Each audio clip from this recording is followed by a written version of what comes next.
In a Chicago church that was meant to bring peace, to heal broken spirits and wounded souls, something unimaginable unfolded. A horrifying act of betrayal and revenge. A man of faith, a pastor beloved by his congregation, caught in an unimaginable moment. Pastor Paul Johnson never could have anticipated that one night, his entire world would come crashing down. His wife, and the woman he'd stood beside for years, the woman he vowed to love and cherish, was in bed with another man.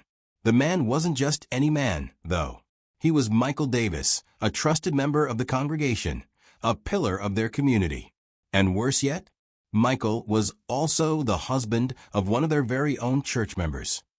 Rather than keeping it quiet, rather than confronting his wife in private, Pastor Carter did something that would forever alter the course of their lives. He did something so shocking, so extreme, that it rattled the very core of their church. What drove this man, who was supposed to be a symbol of faith, to commit such a public act of revenge? Was it jealousy? Was it betrayal? Or was there something else at play? In a church meant to heal, a horrifying act of betrayal and revenge unfolded in front of a congregation. But what could drive a trusted pastor to take such extreme actions?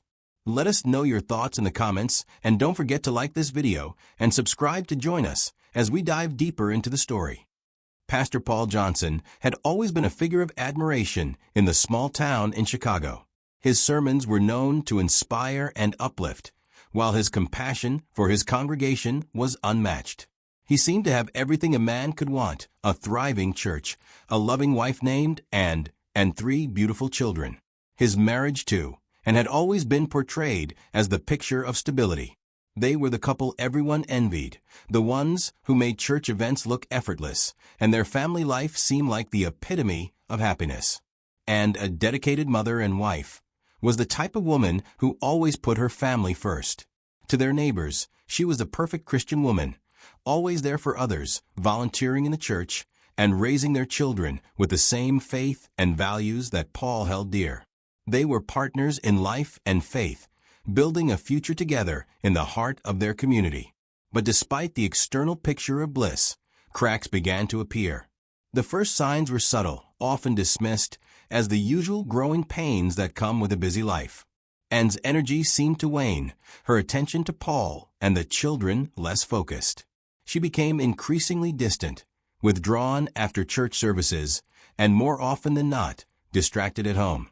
Paul, ever the supportive husband, brushed off the changes, chalking them up to stress or exhaustion from managing their family and ministry. He couldn't have known that this growing disconnect had nothing to do with stress. It had everything to do with a secret and was keeping behind closed doors, and had begun an affair with Michael Davis, the husband of one of the church's most active members. Michael had been a trusted member of the congregation, a regular at church events, and a man whom Paul had always considered a close friend. And Michael's relationship had started innocently enough, a conversation here, a chance meeting there, before things took a more illicit turn. Neither of them had expected it to go this far, but the affair was intoxicating. It was a forbidden escape, a passion-filled diversion from the reality of their lives. What was once an innocent flirtation turned into something more complicated. Secret phone calls, stolen moments, and a physical connection that could not be ignored. This affair became a way to regain a sense of herself, something that she had lost while focusing all her energy on being the perfect wife and mother. And Michael, despite the knowledge that he was betraying his own wife, found comfort in the attention and affection that Anne gave him. Their affair was hidden in plain sight, attended church services, casual greetings in the church halls, and whispered conversations that no one else seemed to notice. Anne had become a master of deception, and Michael was equally complicit in the charade. Over time, Paul started to notice subtle signs of neglect, and wasn't as present as she used to be. She seemed tired, distracted, or irritable. The conversations that had once flowed so easily between them were now stilted and awkward. He couldn't pinpoint what had changed, but he could feel the distance growing. He had been so consumed with the demands of the church, the ministry, and raising their children that he had failed to notice the shift in their relationship. There were evenings when Anne was distant, physically there, but emotionally absent. Conversations with his wife had become more like interactions between roommates than a loving couple. Despite the growing tension, Paul was blind to the deeper cause of their problems. On the surface, everything still seemed fine, and continued her volunteer work in the church, attending Sunday services and family events as she always had. But in the privacy of their home, the warmth between them had dimmed. The passion that had once existed between Paul and had slowly eroded, replaced by indifference, and would often leave the house for errands. But Paul had begun to sense that there was more to her absences. What he didn't know was that these errands were, in fact, secret rendezvous with Michael, where they could indulge in their intimate affair, hidden from the world that had no idea of the betrayal taking place right under their noses. Paul's suspicions grew, but were quickly buried under layers of denial. His love for Anne was deep, and his trust in her had been unshakable.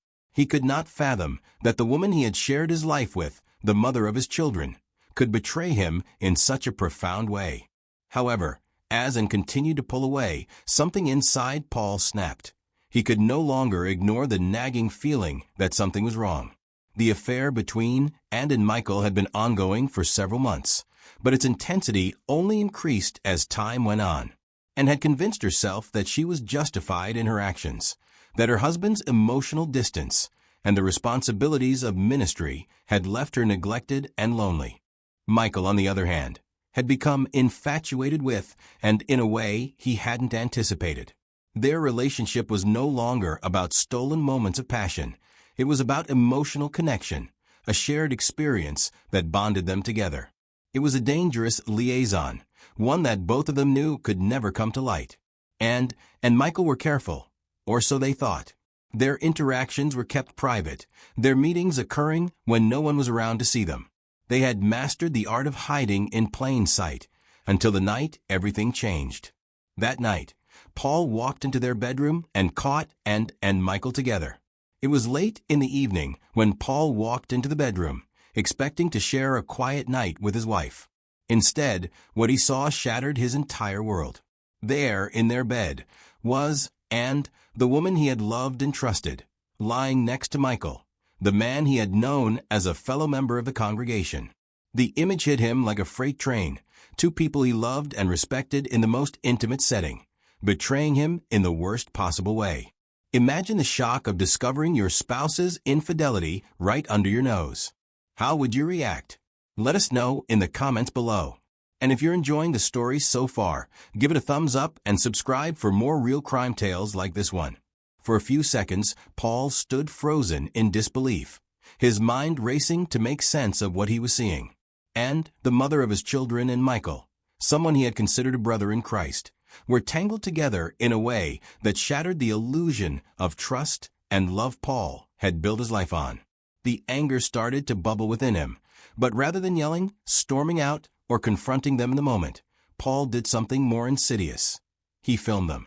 The camera's lens captured every painful detail, the intimacy that no one should ever see, the betrayal that no one should have to feel. His anger was no longer just a feeling, it was an obsession. He needed proof, something more than just his word. He wanted to make sure that this moment of humiliation, would never be forgotten. He didn't want to scream or fight. He wanted to understand the gravity of her actions in a way that words could never capture. He filmed the entire scene, documenting the affair with a coldness that suggested something much deeper than just a broken heart. The act of betrayal wasn't just about Anne's infidelity. It was about the loss of everything Paul had built and believed in. After filming the shocking encounter, Paul was left alone in the darkened room, and, fully aware of the devastating consequences of what had just occurred, was speechless. She couldn't meet his gaze, knowing she had irrevocably broken something that had once been sacred. The silence between them grew louder by the second. But Paul was not interested in silence. The weight of his pain turned into a drive for something far more destructive. The private confrontation, the intimate pain, wasn't enough for him. Paul decided he would make and feel the full weight of her betrayal, and he knew exactly how to do it. Instead of confronting Anne alone in their home, Paul chose to escalate the situation, to destroy her publicly. This wasn't about repairing his broken marriage or seeking closure. This was about revenge. Paul knew that once he did this, there would be no coming back. He knew the consequences for his actions would be severe, but the emotional turmoil he was feeling overpowered any thought of regret. The following Sunday, with a church full of worshipers, Paul took his place at the front of the congregation. The people had come to expect an inspiring sermon, uplifting words, and a message of hope, as they always did. But this Sunday would be different. This Sunday, Paul stood before them with a different kind of message, one that would stain his reputation forever. He turned on the projector, and for the congregation to witness, the video began to play. The entire church watched in stunned silence as Anne's betrayal unfolded in front of them, the faces of the two lovers caught in the act, a humiliation that could never be undone. There was no mercy in Paul's eyes as he stared at the congregation, watching them absorb the painful truth. And, standing at the back of the room, was now forced to confront her actions in the most public way imaginable. She had no way of stopping the video, no way of turning back the clock to a time when she could pretend nothing had changed. All she could do was stand there, her face burning with shame, as every person in that church saw her exposed, her marriage publicly destroyed. What do you think of Paul's decision to publicly shame his wife in front of an entire congregation? Was it an act of revenge or a desperate cry for attention? Drop your thoughts in the comments and make sure to hit the like button. Share this video and subscribe to this channel for more real crime stories as we continue to break down shocking real-life events. The room fell into an eerie silence, the only sound being the low hum of the projector and the muffled sobs of Anne. Paul's congregation, who had always admired him as a man of faith, now looked at him with a mix of disbelief and horror. This was not the man they had known. This was not the man who had preached about forgiveness, love, and compassion. As the video played, Anne's shame became palpable. Her eyes were cast downward, her hands trembling, as every person in the room could see what had been hidden for so long. She was no longer the pastor's wife. She was just another woman exposed in the cold light of betrayal. Some members of the congregation stood up in shock, others gasped, while a few remained seated, unable to look away from the scene unfolding before them. Paul stood still, his eyes fixed on, and as the video played, he knew that this would change everything. But in that moment, he didn't care. The church had been his sanctuary, and now it had become the place where his revenge would be exacted. The reaction from the congregation was mixed. Some whispered in disbelief, others murmured words of support for Anne, but the majority were left speechless, unable to process what they were witnessing. As the video came to an end, the silence in the room was deafening. Anne, humiliated beyond belief, left the church in tears, her life forever changed by the public spectacle her husband had made of her. What would you do if you were part of this community? Would you stand by Paul, or would you be outraged? The way the community responded tells us a lot about human nature and morality. Tell us what you think in the comments below. If you haven't subscribed yet, this is the perfect time to do so. Trust me, you won't want to miss the next part of this tragic tale. The moment of discovery must have been unbearable. But did Paul take it too far? What would you have done in his shoes? Let us know in the comments. And don't forget to like and share this video if you think this situation was a powder keg waiting to explode. Also, subscribe to catch the shocking twist ahead. The video had played in front of the congregation, a crowd who had revered Pastor Paul Johnson as a leader of faith, a man who led them in their darkest times, a beacon of hope. But that Sunday, everything changed. The image of Anne, his wife, in a compromising position with another man, would forever alter the community's perception of the once respected pastor. The act, as extreme as it was now public, and there was no turning back. After the video stopped and the shock of the congregation settled in, and could no longer hide, she fled the church in tears, unable to bear the overwhelming shame, the crushing weight of humiliation that had been thrust upon her by the very person who had once pledged to stand by her through thick and thin. The man who had been her husband, her confidant, her partner in life, had not only betrayed her trust, but exposed their most intimate moment to everyone they knew. Anne's escape from the church was swift, and her heart shattered with every step she took. What had she expected from Paul when he found out about the affair? Certainly not this. The walls of her marriage had already been crumbling under the weight of her own guilt, but now the destruction was complete. Every corner of her life, the very community she had once belonged to, now looked at her with judgment. She had become an outcast, her reputation stained forever by Paul's public act of revenge.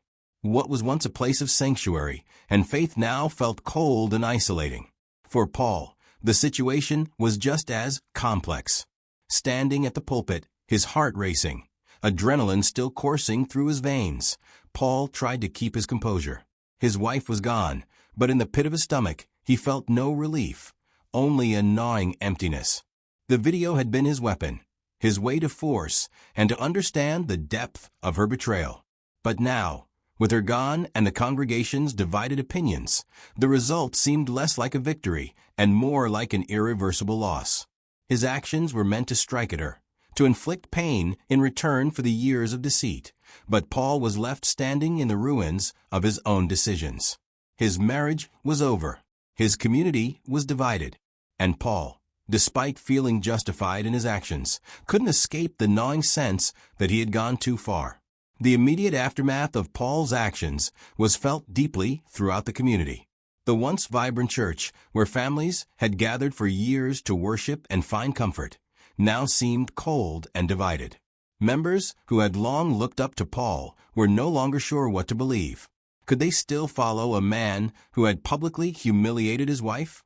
Could they reconcile the man they admired with the one who had done such an unspeakable thing? Some members of the congregation, particularly those who had witnessed the depth of the affair, were sympathetic to Paul. They claimed that the shock and devastation of being betrayed by his wife had driven him to an emotional breaking point. To them, it made sense that he would react in such a dramatic way. The affair had not only torn apart his marriage, but had threatened his very identity as a man of faith. In their eyes, the video was a desperate act of a man pushed too far, a desperate attempt to reclaim some sense of control in a world that had become completely out of his hands. Others, however, were horrified by the betrayal Paul had committed in return.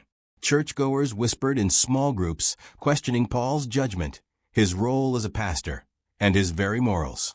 The public humiliation of his wife went against the very principles of compassion and forgiveness that Paul had preached for years. Could they continue to attend a church led by someone who had broken the sacred trust of marriage, violated his wife's privacy, and humiliated her in front of their entire community? The once strong bonds of trust were now broken, and many were left questioning everything they thought they knew about Paul. Paul's actions had done something much more significant than just hurt Anne. The ripple effect of his revenge spread throughout the church, dividing a community that had once felt united in their faith. Some defended him, while others stood firmly against him. The trust between the pastor and his congregation had fractured, and the damage seemed impossible to repair. As Anne tried to hide from the public, unable to bear the weight of the church's eyes upon her, Paul was left to face a community that had begun to doubt him. His ego, shattered by Anne's affair, could no longer remain intact. The facade of respectability was gone, and in its place, a broken man stood before a congregation that no longer knew whether they could trust him. What had begun as a personal issue, a painful and deeply emotional betrayal between a husband and wife, quickly escalated into something more significant. Paul's actions had drawn the attention of law enforcement. The police had to intervene, not only because of the public nature of the video, but also because of the emotional distress and violence that had transpired. While the situation seemed clear-cut to some, Paul had caught his wife cheating and reacted out of emotional pain. The authorities had to investigate whether his actions went beyond personal betrayal and into criminal territory. The police began by questioning Anne Michael, and even some churchgoers who had witnessed Paul's outburst. What was evident, even from the initial interviews, was that this crime went far beyond the affair. Paul had filmed the encounter, turning a deeply private matter into something publicly humiliating and irreversible. But did Paul meticulously plan this public exposure as a way to destroy Ann's life completely? The police were also interested in Paul's history. His actions didn't seem like a one-off response to the affair. They dig into his past relationships, asking whether Paul had ever exhibited controlling behavior or signs of jealousy before. Did Paul have a history of emotional instability? Or was this simply the result of years of deep emotional neglect after years of marriage? His history was now in question, and the police sought to understand whether Paul's response to the affair was a singular emotional outburst or whether it was an outgrowth of something darker and more pervasive. The investigation would soon reveal that Paul's actions had consequences beyond the immediate scandal. Witnesses from the congregation shared their thoughts, revealing the tension that had simmered beneath the surface for some time. As the investigation into Paul's emotional state and personal history continued, the police started to uncover more layers to the story, leading them to ask whether the affair had been the sole trigger for his actions, or whether it was merely the breaking point of a much more complex situation. With the police now involved, things are about to get even more complicated. Do you think Paul deserves the public's sympathy or punishment? Hit the like button if you believe actions have consequences, and share this video with your friends so they can weigh in as well. Subscribe to stay updated on the investigation as the truth comes to light. As the investigation into Paul's actions deepened, so did the questions about his emotional and psychological state. Paul had always been viewed by his congregation as a pillar of faith. As a pastor, he stood at the pulpit each Sunday, offering guidance, wisdom, and comfort to those who sought it. To his community, he was the embodiment of calm and control, the leader who provided a sense of security. But as the layers of his personal life began to peel away, it became clear that there was more to this man than the world had seen. Paul's behavior in the aftermath of the betrayal was puzzling to many. His pride as a pastor, the man of God who had dedicated his life to guiding others, was undoubtedly wounded. His actions, however, raised serious concerns. Was his decision to publicly humiliate a desperate act of wounded pride? Could it be that Paul was no longer just acting out of the hurt caused by his wife's affair, but instead driven by a need for control? A man who had lived by the righteous ideals of forgiveness, loyalty, and faith now stood accused of a calculated act of emotional destruction. Was this a man who had crossed the line, or was it a tragedy brought on by his inability to process his emotions in a healthy way? Detectives began to dig deeper into Paul's past, seeking answers to the questions that now consumed the investigation. It became apparent that Paul's relationship with and perhaps even his previous relationships might hold the key to understanding his actions. The investigation unearthed a troubling pattern in Paul's past, a history marked by jealousy and a tendency to control. Interviews with friends, family, and even former colleagues painted a picture of a man whose temper had been buried beneath a veneer of respectability. The events of that fateful Sunday would haunt and her family for the rest of their lives. She had been a wife, a mother, and someone who had worked hard to build a life in her church and community. But in a single moment, her world collapsed. Her family, too, was caught in the wake of this devastating event. How could they come to terms with what had happened? Her children, young and impressionable, now had to navigate a world where their father's revenge had left them with a legacy of shame and hurt. They couldn't escape the whispers that would follow them, the judgments passed down from a community that had once accepted them. For them, healing would take years, if it ever truly came at all. Anne's personal pain would linger as she worked to rebuild her life, but for her children, the scars ran even deeper. The trauma they experienced would impact how they saw relationships, trust, and forgiveness for the rest of their lives. The real cost of this tragic event goes far beyond the headlines. It affected entire families and the community. How do you think Anne's family will cope with such public humiliation? Let us know in the comments below.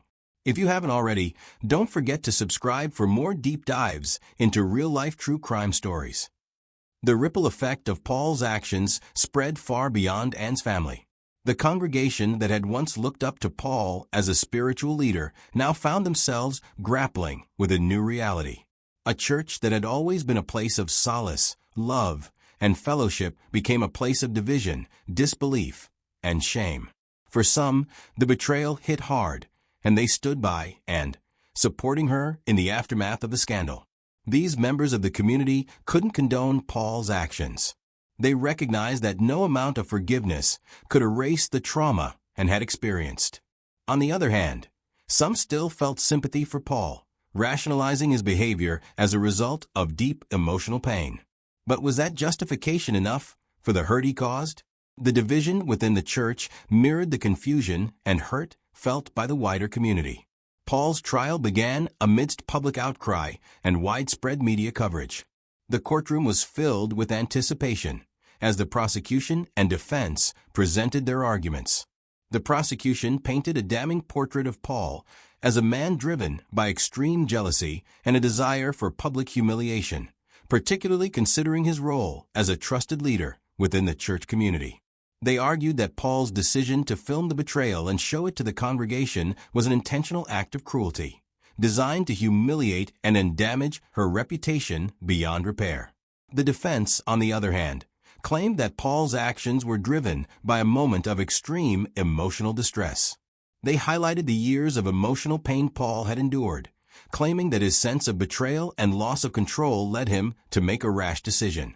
His defense lawyers argued that his pride and belief in the sanctity of marriage had been shattered in the most intimate way, leading him to react impulsively and publicly. Could this be seen as a man who had been pushed too far by his wife's actions, or was it a calculated effort to punish her for her infidelity? Throughout the trial, the prosecution's portrayal of Paul's motives as vindictive clashed with the defense's argument that it was a crime of passion. The tension in the courtroom was palpable as both sides worked to convince the jury of their perspective. The ultimate question that remained was whether Paul had crossed a moral line in the name of revenge, and whether justice would be served in a case that was as much about public humiliation as it was about betrayal. After days of intense deliberation, the jury reached a verdict. The court found Paul guilty of domestic violence and emotional abuse. His actions were seen as not only an overstep in terms of personal retaliation, but as an abuse of power, especially considering his position as a respected leader within the church. The decision to publicly humiliate and by showing the video of her infidelity was a pivotal factor in the case, leading to the conviction. However, the verdict raised serious questions. The prosecution's case had painted a clear picture of Paul as a man who sought to punish his wife, yet many in the public were torn. Was Paul's sentence too harsh? Some argued that he was simply a man broken by the deepest of betrayals. Others felt that his public actions went far beyond what could be justified, even in moments of extreme emotional distress. In the end, Paul was sentenced to several years of probation, with mandatory therapy to address his emotional and psychological issues. The sentence was controversial. Many felt that the emotional harm done to and the public humiliation she endured was something that couldn't be undone by a light sentence. Paul's reputation as a pastor was destroyed, and his ability to minister again was left in question.